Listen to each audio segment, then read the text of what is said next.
The book of Judges. So remember, after Joshua led the tribes of Israel into the promised land, he called them to be faithful to their covenant with God by obeying the commands of the Torah. And if they do this, they will show all the other nations what God is like. So Judges begins with the death of Joshua and basically tells the story of Israel's total failure. The book's name comes from the type of leaders Israel had in this period. Before they had any kings, the tribes were all governed by these judges. Now, don't think of a courtroom. These were regional political military leaders, more like a tribal chieftain. And you need to be warned, the book of Judges is very disturbing and violent. It tells the tragic tale of Israel's moral corruption, of its bad leadership, and basically how they become no different than the Canaanites. But this sad story is also meant to generate hope for the future, and you can see this in how the book's designed. There's a large introduction that sets the stage for Israel's failure as they don't drive out the remaining Canaanites. Then the large main section of the book has stories about the growing corruption of Israel's judges, and the progression here shows how Israel's leaders go from pretty good to okay to bad to worse.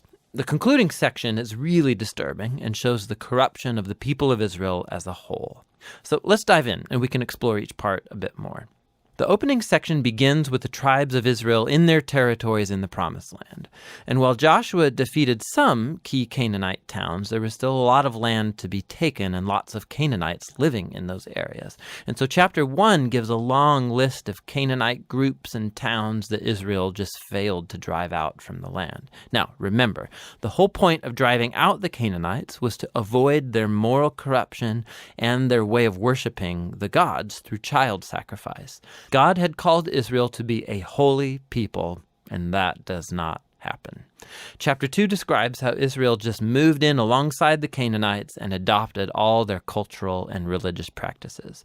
And it's right here that the story stops. For nearly a whole chapter, the narrator gives us an overview of everything that's about to happen in the body of the book. This part of Israel's history, the narrator says, was a series of cycles moving in a downward spiral. So Israel became like the Canaanites, and so they would sin against God.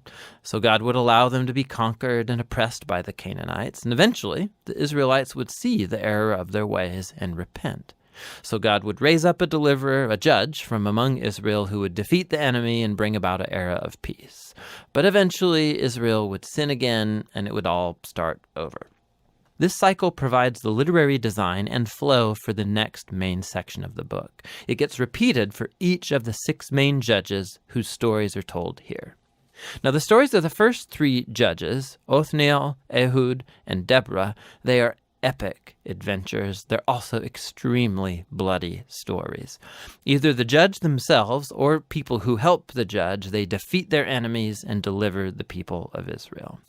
The stories about the next 3 judges are longer, and they focus in on the character flaws of the judges, which get increasingly worse.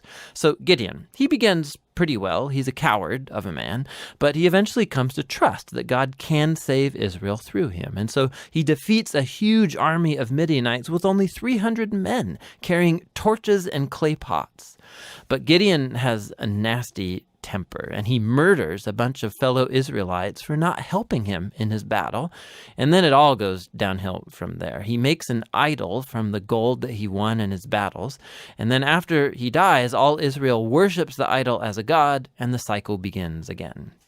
The next main judge is Jephthah, who's something of a mafia thug living up in the hills. And when things get really bad for Israel, the elders come to him begging for his help. And Jephthah was a very effective leader. He won lots of battles against the Ammonites, but he was so unfamiliar with the God of Israel, he treats him like a Canaanite god. He vows to sacrifice his daughter if he wins the battle. This tragic story, it shows just how far Israel has fallen. They no longer know the character of their own God, which leads to murder and to false worship. The last judge, Samson, is by far the worst. His life began full of promise, but he has no regard for the God of Israel. He was promiscuous, violent, and arrogant. He did win brutally strategic victories over the Philistines, but only at the expense of his own integrity, and his life ends in a violent rush of mass murder. Now, a quick note here. You'll notice a repeated theme in the main section of the book, that at key moments, God's Spirit will empower each of these judges to accomplish these great acts of deliverance.